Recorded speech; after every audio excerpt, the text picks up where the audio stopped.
Okay, hello everybody. We should be working fine. Let's just make sure we get past adverts. Get past the adverts. And right. Yeah, we go. Beautiful. Right. Hello everybody. Welcome to the third of these live streams. Has supposed to been a weekly thing. However, we've been doing some technical stuff, and I've also changed around the way in which we're going to be doing these live streams, which I hope is going to be good for everybody. What we're going to do instead is we are going to, instead of going through the chapter and just have me basically give a lecture, which isn't particularly helpful, especially when we have all the video lessons already. What we're going to do is we're going to go through and we're going to do some exam questions instead, and we'll have a lot more engagement between everybody to get a better understanding of how to answer the exam questions and how to do better in the exam for each chapter. So that's what we're going to do. I've got two main exam questions. They're going to take about 20 minutes each, and yeah, that's effectively what we're going to do. I'm just going to give it a couple of minutes to let people come in and get get their bearings, for example, and then we'll get started. So that's ultimately what we're going to be doing, and I'm also going to once this has been has finished, the video will be live and available for everybody to watch in its entirety. But I'm also going to cut up the individual exam questions, and so that you can view the single exam questions on the channel and upload them separately as well. So I hope that will be good for everybody.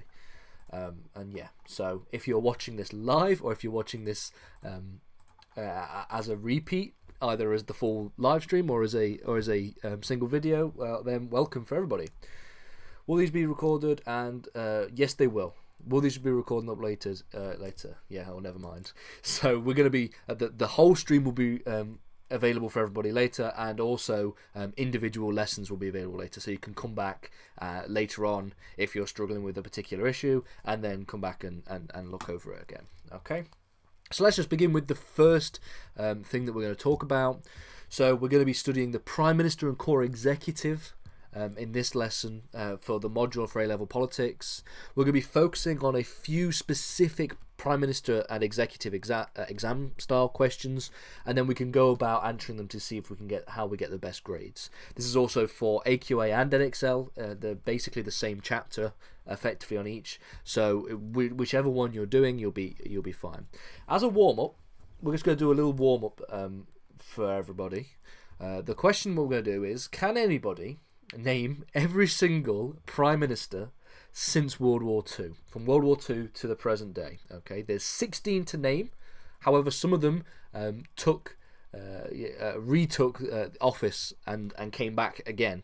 So there's actually 18 dates that we're going to look at, but there are 16 to name. So we've got 37 to 40, 40 to 45, 45 to 51, 51 to 55, 55 to 57, etc., etc., etc., all the way to the present day. Now, if anybody has an answer to these, okay, just put it in the comment, the name of the Prime Minister, the name of the individual, and the dates that correspond to that premiership. Can anybody think?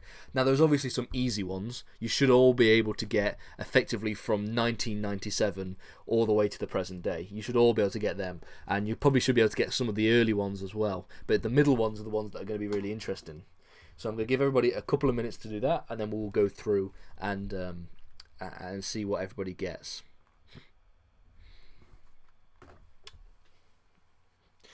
So yeah, I'm going to actually also put it in the comments for people who are coming in.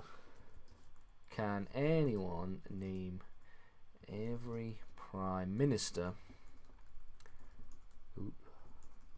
since World War II? That's the first question that everybody should be able to look at. Okay. Anyone want to start us off on the board?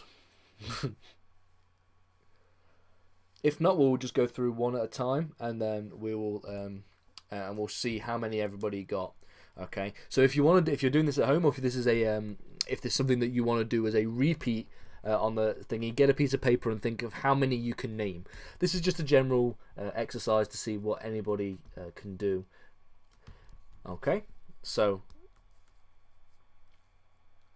Okay, so we've got Attlee, Churchill, Eden, Blair, Major, Brown, Cameron, May, Johnson. Okay, so not in order, not in order, and not all of them, of course. And okay, so let's go from the beginning. The first one, 1937 to 1940, that was Neville Chamberlain. Neville Chamberlain was the one who famously held a piece of paper claiming appeasement and claiming there would not be war in Europe between Great Britain and Nazi Germany. He was very wrong, and then immediately replacing Neville Chamberlain in 1940 was obviously Winston Churchill. It would have been it was a toss-up between Churchill and Halifax, and Churchill came out on top. And then who we have after that? Well, we have the end of the Second World War. We have the replacement of Churchill and the introduction of the Labour leader, Clement Attlee. And then it's a bit of a back and forth because Churchill comes back, okay? Comes back again from 1951 to 1955. This is known as the period of consensus, the consensus era. And this continued into Anthony Eden, the famous for basically messing up the Suez Crisis. And then he was replaced by Harold Macmillan, and then he was replaced by Alec Douglas Home, who wasn't really Prime Minister for very long. We then get the next Labour leader in a good 10 or 20 years. This was Harold Wilson.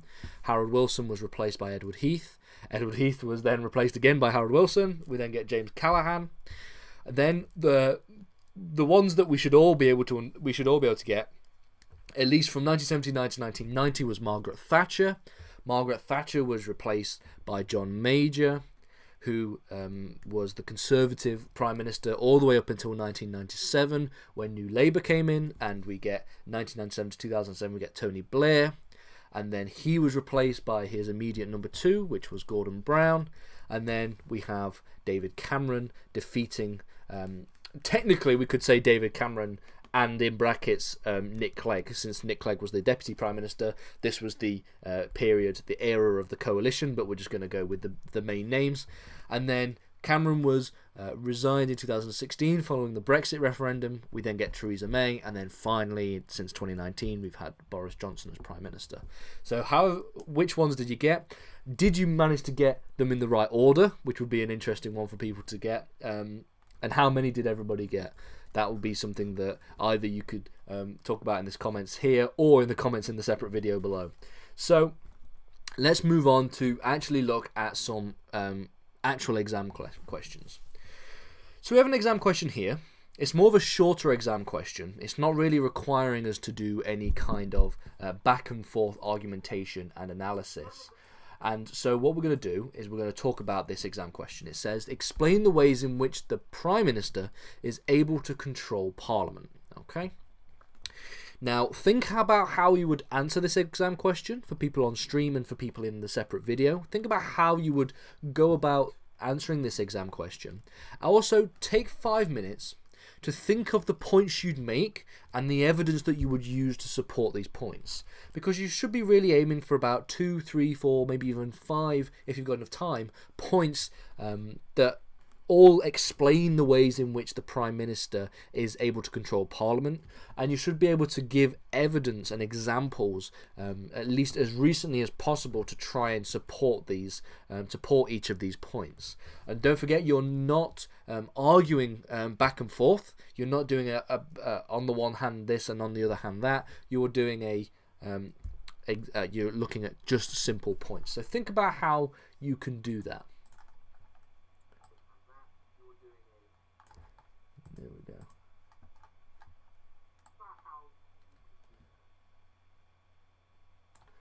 Let's see. Okay. Let's see what we can do. Let's have a look at some of the points that we can think about. Hang on. Okay. Let's think about some of the points that we could do. So, explain the ways in which the Prime Minister is able to control Parliament.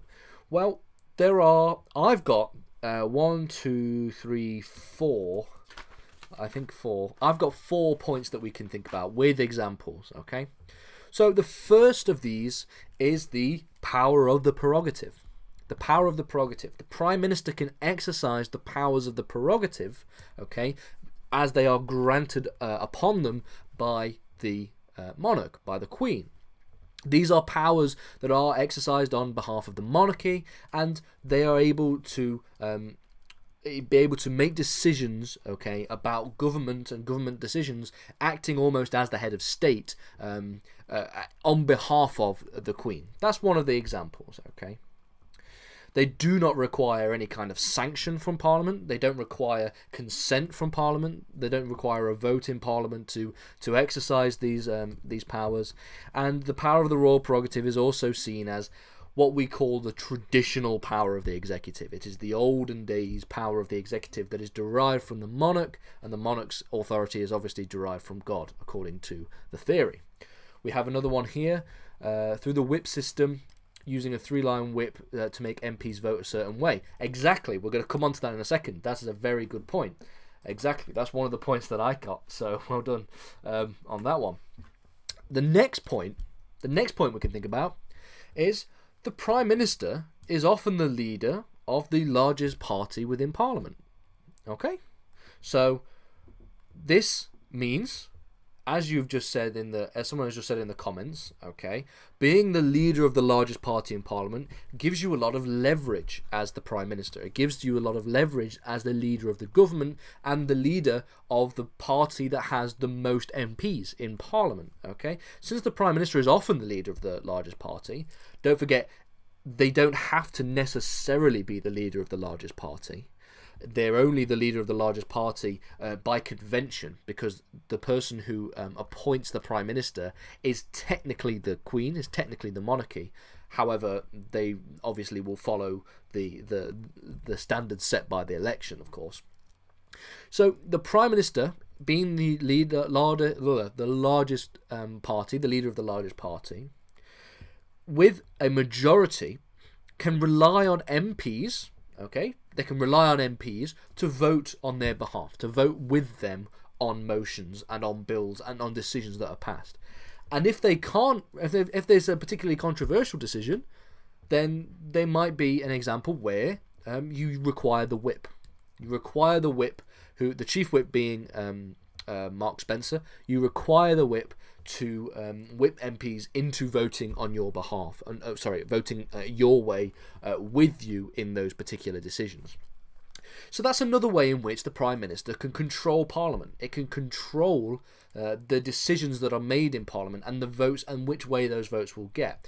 Now, obviously, this is not necessarily a 100% foolproof way of being able to control decisions made in Parliament, because sometimes MPs will break the whip and will vote against the government in particularly controversial issues. So, for example, the decisions in the last couple of weeks relating to corruption of MPs was an example of one where there was a break in the whip. There was even a break in the whip in their own government on the front bench when it came to making the decision as to investigate MPs' corruption. What can anybody think of any other examples? Can anybody think of any other ways in which the Prime Minister is able to control the Parliament?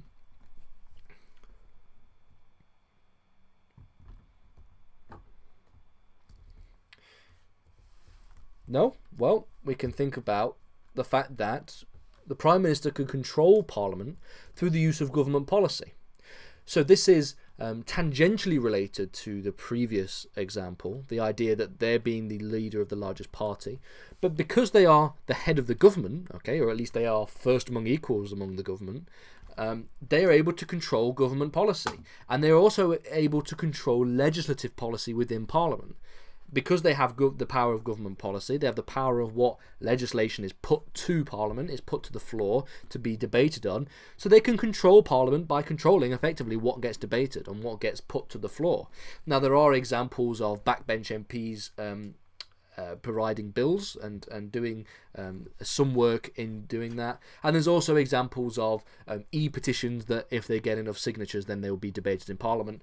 But for the vast majority of the time, Parliament is controlled by the government through the use of government policy. Prime Minister is able to control Parliament using government policy. Okay, now the final one is The Prime Minister can use their popularity to control Parliament. This is a much more political one that is in nature. The fact that the popularity of a Prime Minister, okay, can often be detrimental to the popularity and the way in which the public view Parliament, because ultimately Parliament is established and is supposed to scrutinise the Prime Minister and scrutinise the government insofar as possible, in as many ways as possible.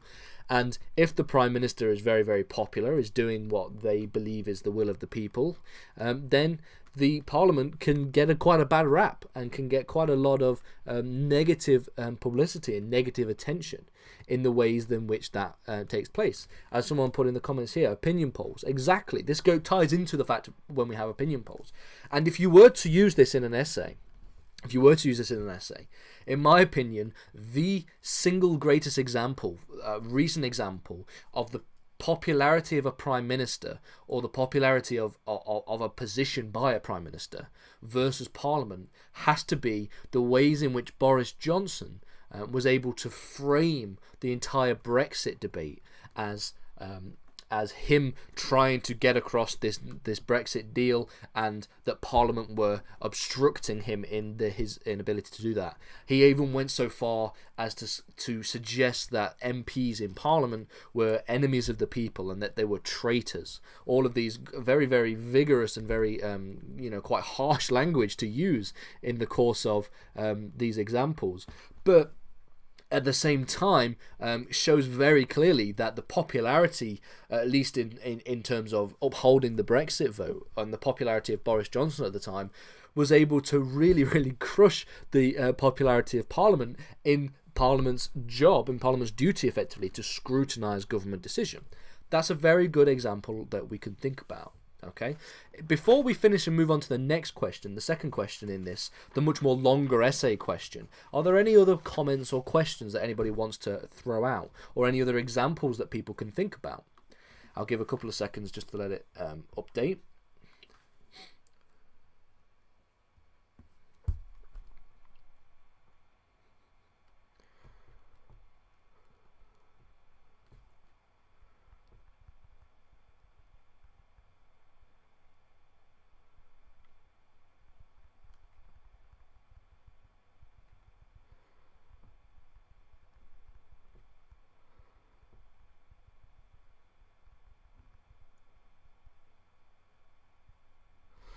Okay, well, no, if we're not going to go, if there's no other points that anybody wants to make, let's talk about the second of the exam questions, which is a much larger essay question, which we will talk about in a second. So let's think about this one here, like so. So I've got a question here, actually. Is the Prime Minister more effective than the President in controlling the legislature? That's a very good question. If we're talking in terms of like comparative politics, that's a very good question, actually. So the President's ability to control the legislature, in this case, in the case of Congress in America, is all premised and based on the fact that they have a codified constitution. So there's a clear set of rules and regulations that the things that the president can do, things that the president cannot do. So of course, one of the most major controls over Congress that the president has is the ability to control the veto, be able to veto legislation. And ultimately, the use of the way in which checks and balances work in the United States suggests to me that probably the Prime Minister is more effective than the President in controlling the legislature. I think ultimately that's probably the case, although you have the tricky thing to get around, which would be the idea of parliamentary sovereignty, because parliamentary sovereignty is almost like a trump card. It sort of says, you know, when it comes to lawmaking, there is no other authority that is higher than Parliament in terms of its abilities. I mean, in terms of controlling Parliament, I believe that the powers of the Prime Minister are probably just as, if not more effective than the President, if that makes sense. Okay, that would be a very good question to do in the future, actually. Maybe when we get onto comparative politics, I'll do that question as well. Let's move on to the next question. Okay, this is the final question. This is the one that's going to have a lot more. There's a lot more stuff to it. There's a lot more we can think about. Okay, I'm going to put it in the chat as well. To what extent has prime grown in recent years? So this is a much larger, much more more marks that you would have and more time to write this essay. This is also a question that requires you to go back and forth in a bit of a debate and argumentation. So you're supposed to, argue on the one hand and argue on the other hand, whereas in the last question you were just asked to explain a number of points. Okay, so a longer essay-based question. And now think about the arguments that you would make. Think about the points you'd use to make said arguments. What points would you use to make the arguments? And then think about the evidence and the examples that you would use to support the points. Okay, so let's think about this for a couple of minutes before we get into the actual question. In terms of prime minister and executive, this is actually a very nice question. Okay, it's asking about how we can show that the prime ministerial power has grown in recent years.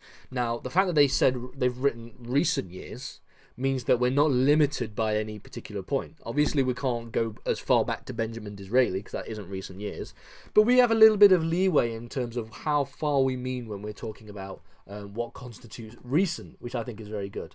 So we could say, all the way back to Margaret Thatcher, that would count as recent, or all the way back to Tony Blair. Maybe even you could go as far to say that, all the way back to David Cameron. Whatever recent means is something that is quite a broad and open-ended discussion for debate. So take a couple of minutes just to build a rough plan of how you would answer this question. Think about what you would have on. You almost split your piece of paper in half and say, prime ministerial power has grown in recent years and prime ministerial power has not grown in recent years, because that's how the examiners will mark these questions. Okay, when you're given a mark scheme for these kinds of questions, you'll be, as an examiner, you'll be given a list of things to show that the prime ministerial power has grown, and then there's like a little list of the counter arguments. Okay, it's a non-exhaustive list, but it is a list nonetheless of all these different arguments. So that's how we would go about thinking about these questions. Let's think about some of the points we'd make. And at any point during this, when I go through it, anyone who want to put any things in the comment section to either points to make, either arguments to make, or even examples that you can use, feel free to. That's perfectly fine. Feel free.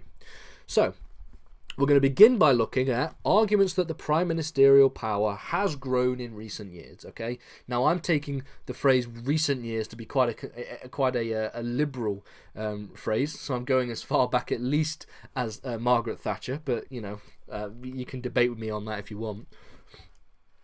So the first one is the growing size of the Downing Street machine. Okay, so Downing Street has grown in terms of the amount of people and the bureaucratic nature of Downing Street. Okay, so there's a number of different ways in which the prime ministerial executive has grown through Downing Street. So there has been the growth of chief of staff.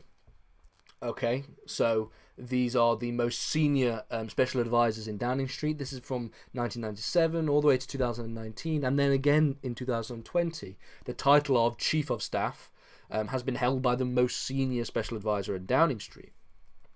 And there's also a number of other examples. Okay, can anybody think of other examples of the growth of the quote-unquote Downing Street machine, the size of Downing Street?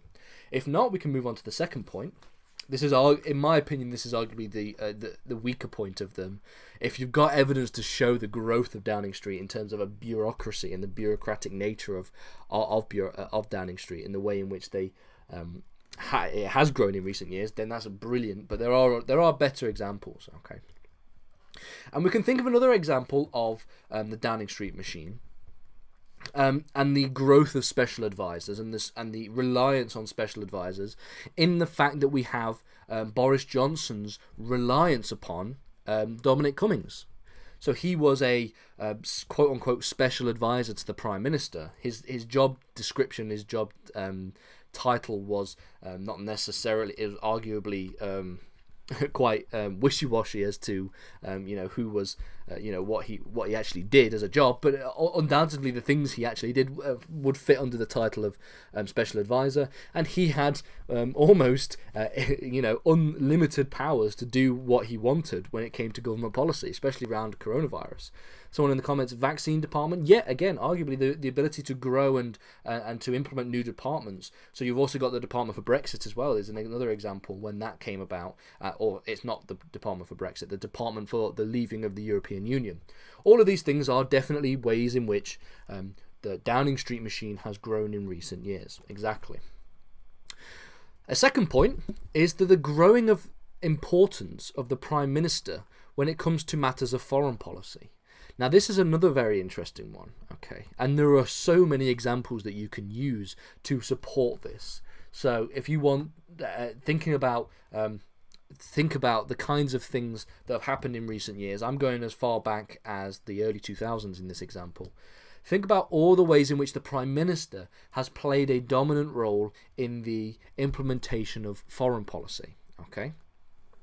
So is there any examples anybody can give? I've got 3 major examples. However, one of them you can go back and forth on, which would be quite interesting. So the first example, the earliest example, you could talk about Margaret Thatcher's intervention in the Falklands. This was something that was at least politically spearheaded by Thatcher, and almost entirely Thatcher. That was known as Thatcher's War. Okay, that's one example. The second is obviously the intervention and the invasion of Iraq by Tony Blair. Again, this was something that was spearheaded by Tony Blair, and this was again Tony Blair's conflict. And then those are the old examples that you can think about. But the new example you can think about is obviously Cameron, May, and Johnson, all around the issue of leaving the European Union and Brexit. So this is the example that you can go back and forth on. So you can talk about the influence and the role that the Prime Minister played, almost a presidential role the Prime Minister played in the getting of the Brexit deals. Okay, so David Cameron, before the referendum was even called and implemented, tried to get a deal with the European Union in regards to a number of issues that needed ironing out in relation to the Lisbon Treaty. However, it was May and Johnson who would be going to Europe to hash out a Brexit deal, And one of the interesting things is that you can go back and forth on this. So you could argue on the one hand that May and Johnson have grown their prime ministerial power in matters of foreign policy by their near individual work going and getting a Brexit deal. But then you could argue on the other hand, okay, the whole process of Brexit was not something that could have been ever achieved by simply the Prime Minister on their own, or even the government and the executive on their own. And at that point you could reference the Gina Miller case, the first Gina Miller case, where the government tried to get the tried to implement Article 50, which would be the triggering point to leaving the European Union, and they tried to do that without parliamentary consent. And the Supreme Court said no, it would require Parliament to vote on triggering Article 50. It was a simple formality, but they argued that if triggering Article 50 would change the law, then that is something that would require the consent from Parliament, because only Parliament can change the law. That is the argument that they made. So those are the issues that you could talk about when it comes to matters of foreign policy. The third one is the personal dominance of prime ministers. So you could talk more politically about the personal dominance that prime ministers have. So, for example, Thatcher, the strength of Thatcher is an incredible one to think about. Also Tony Blair and also Boris Johnson. All of these are personally dominant forces within government.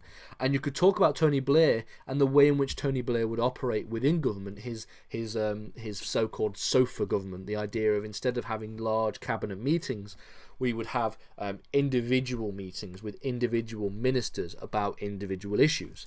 And we'll talk about cabinet in a minute. Can anybody think of who would you describe in the last 40 years or so as the dominant prime ministers that have shown a dominant personalities and quite strong personalities.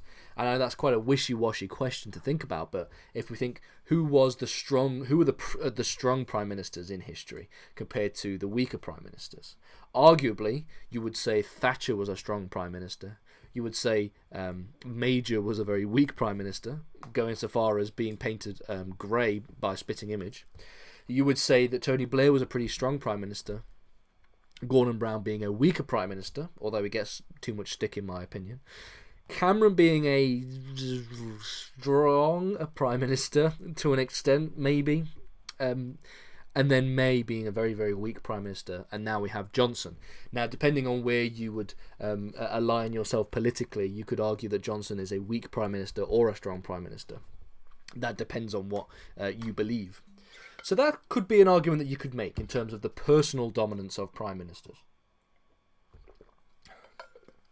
The final point for arguments that the prime minister has grown, the prime ministerial power has grown, is the decline in the importance of the cabinet.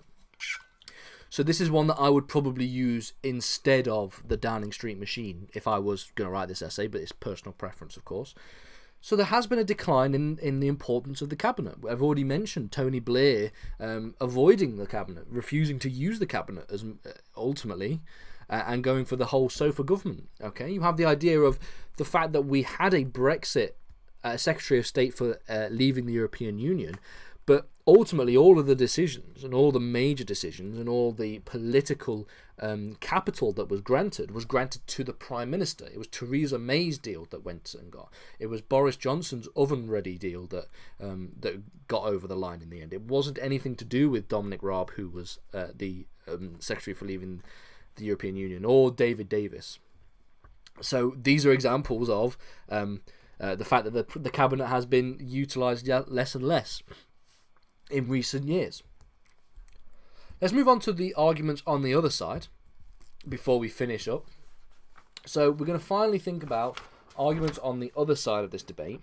Okay, and at all times during this conversation and during this essay writing process that you would have, the one thing that you could always bring out as your sort of trump card, as an argument against the growth of prime ministerial power, is despite all the fact that there is a growth in cabinet, there's a decline in cabinet, that there is a growth in foreign policy matters, or that there is a growth of bureaucracy in the Downing Street machine, ultimately the prime minister can always be removed or weakened if they lose support from Parliament or the cabinet.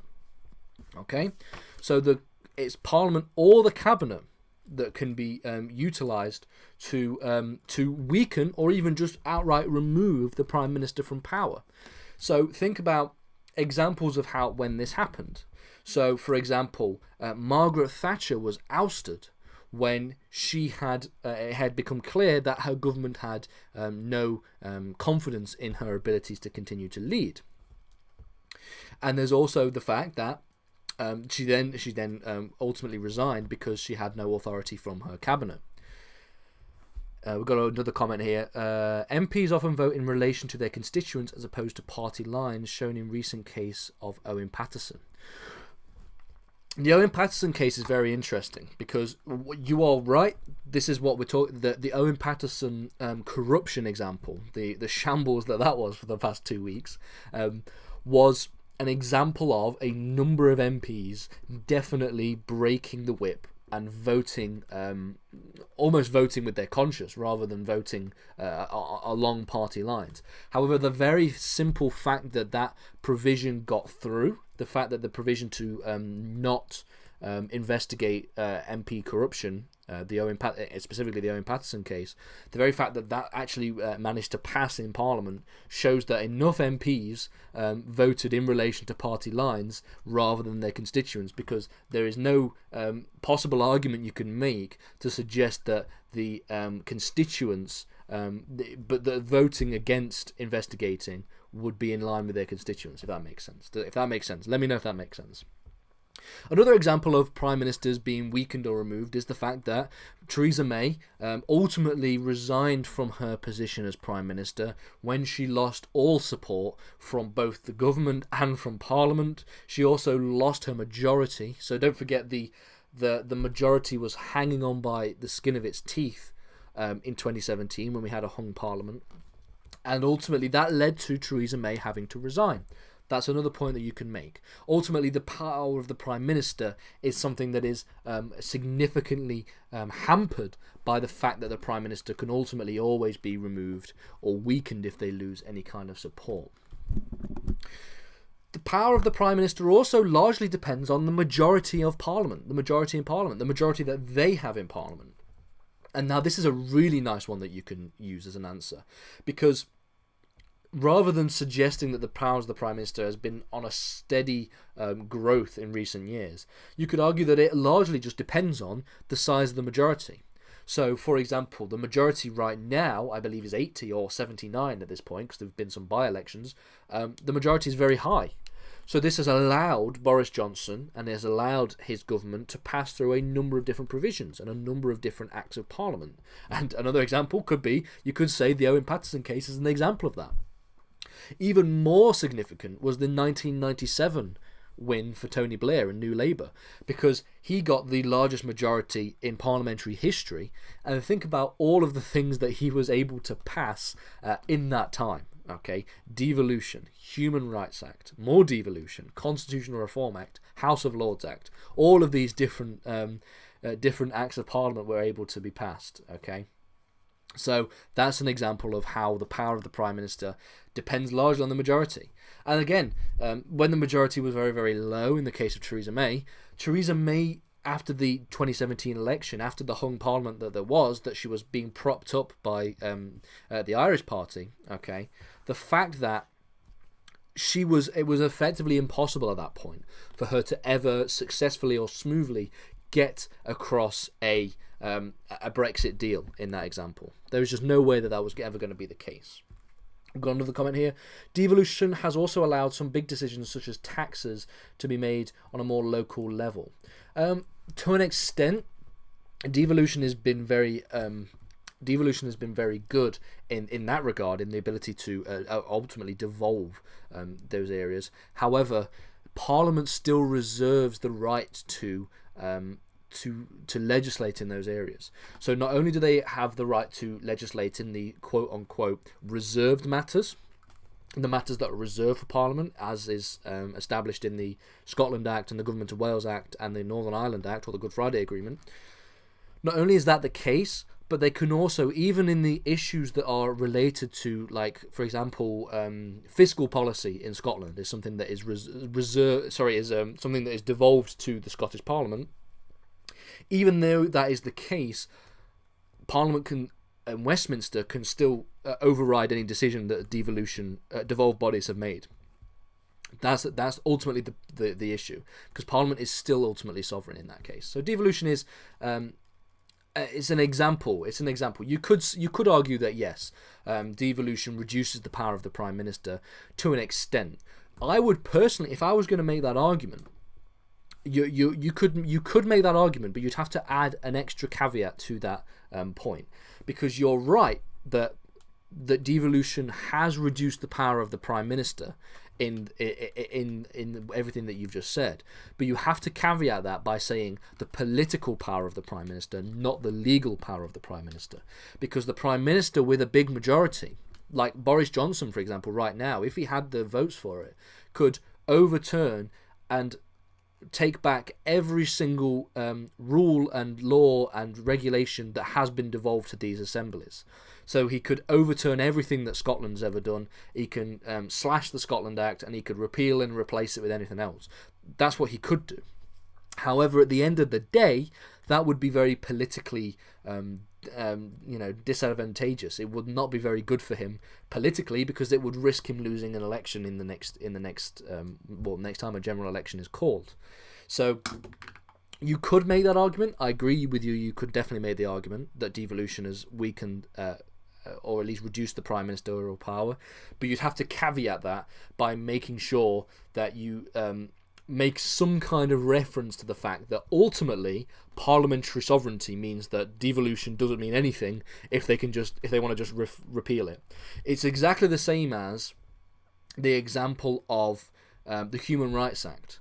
So arguably, you could make the argument that prime ministerial power has been weakened by the implementation of the Human Rights Act, and you can use a number of different examples of various individuals, various defendants that had been locked up without charge under terrorism suspicions of terrorism in the early 2000s, post 9/11 and post 7/7, and you can make all of those different arguments. And you can say that that has weakened the power of the Prime Minister because ultimately the House of Lords and then subsequently the Supreme Court had the ability to issue declarations of incompatibility and strike down any rule that the government made by referencing the Human Rights Act, by saying, well, actually, this contradicts the Human Rights Act, you can't do that. But at the end of the day, the Prime Minister and Parliament, and Parliament, it should not just the Prime Minister, but ultimately Parliament can just repeal the Human Rights Act if they wanted to. So you have to make clear that from a legal perspective, the Prime Minister and Parliament, specifically Parliament, has the ability to make and unmake any law they want in any regard at any point. They could get rid of devolution, they could get rid of the Human Rights Act, they could make it legal to murder your next door neighbour tomorrow if they had the votes. However, from a political standpoint, the idea of repealing the Human Rights Act would be so politically damaging to a Prime Minister that they would never do it. That is the kind of scrutiny that is held against them. I hope that makes sense. Does that make sense? If that doesn't make sense, let me know. It should make sense, hopefully, anyway. The third point that I would make is that the power of the Prime Minister is often case by case basis. The case of a Prime Minister, it depends. It ebbs and flows, is what it says in the Marx scheme. So rather than it being a gradual increase in prime ministerial growth, the fact that it has grown in recent years, you could say no, that is not how the politics of the executive and Prime Minister has actually worked.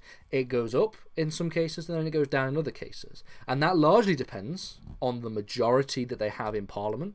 That largely depends on their manifesto and their manifesto pledges and the kinds of things that they want to implement, and the mandate that they have from the people. It also largely depends on the personality of each Prime Minister. A strong Prime Minister, such as, for example, Thatcher, love her or hate her, or Tony Blair, or Boris Johnson, love him or hate him. These are all examples of Prime Ministers that have been quite dominant in their policy and dominant in their personalities, and also have very, very strong majorities, and so are able to increase their own powers. But then you have Prime Ministers such as Gordon Brown, or the best example is obviously Theresa May, because she was awful. The fact that they have shown that there is actually a reduction in the powers of the Prime Ministers. So that's another argument that you could definitely make. Are there any more questions anybody has before we finish up? Because that is the end of these exam questions. I hope everybody's enjoyed it. We've been going for nearly an hour. But if not, if there are any more questions, let me know. I'll give it a couple more minutes. And just a reminder again that these will be uploaded as a single video, and they'll also be uploaded as separate videos for everybody as well. So just let me know. Okay, if there's no more questions, I'd like to thank everybody for coming. These will be uploaded, like I said, they will be uploaded and they'll be on the channel permanently. So if anybody wants to come back, if they want to revisit these, look over them again, then they're more than welcome to. And I'd like to thank everybody for coming. I'll stay in the comment section for a couple of minutes afterwards if anybody has any questions at the end. And thank you very much, and see you all next week, definitely next week, for when we do the judiciary topic. We'll do some more exam questions looking at the Supreme Court.